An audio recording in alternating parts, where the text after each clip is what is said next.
assume the best isn't some Pollyanna kind of thing. It's not about jump to condemning, but it's also not jumping to condoning, right? You don't condemn, you assume the best, but you don't condone the mess that they may have made, right? Right? Or as I like to say, coming soon. Yeah. Or you may have to, if somebody's doing terrible things, destructive to themselves or others, they may have to go to jail. But even if you close the bars of the cell, you don't close the door of your heart. Or like Jesus said, forgive them for they know not what they are doing. So I think and we've talked a lot about this, which is it's not personal, it's a pattern, right?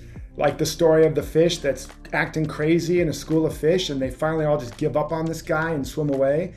And it turns out he was on a hook. And so we're all hooked. We've all been hooked. Gandhi said, love the sin or hate the sin, another religious way of saying it, but we're all hooked. So assuming the best to me has an element of understanding that if we knew better, we'd do better. And that doesn't mean you condone it, but there's a spaciousness that you guys talked about. And I've noticed the way I've gotten better at this, even though I have a long way to go, is, as Tracy said, looking to assume the best about myself.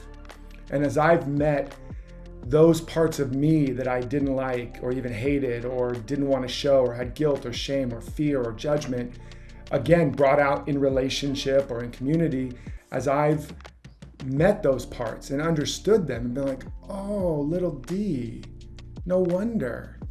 I get it. I love you, man. I'm so sorry that you felt that way, that you had to act out that way, or that you were hooked by this false belief or this erroneous or a shadow and as I've met those parts of me, then when I see them in other people, I have way more space and compassion and understanding, and I can then both hold space without judgment, but also then potentially, move it to the next place or understand what's going on and solve the problem more easily. So to me, it's had everything to do with knowing myself and discovering that I'm not the piece of crap that I thought I was, that I'm actually doing my best and always have been, and I'm just stuck in patterns like everybody else. You want to add anything to that?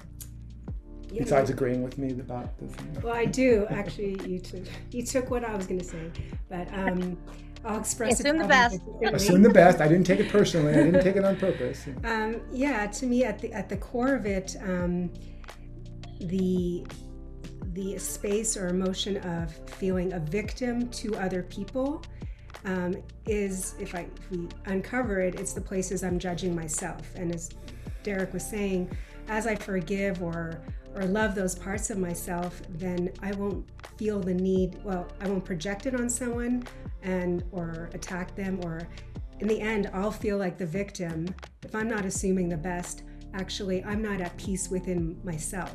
So really, it's another act of self-love to find the places where there is that judgment, do the inner work there, and you'll start to see, my experience has been that it's a natural progression to assume the best, and it's at the core of compassion for other people, really.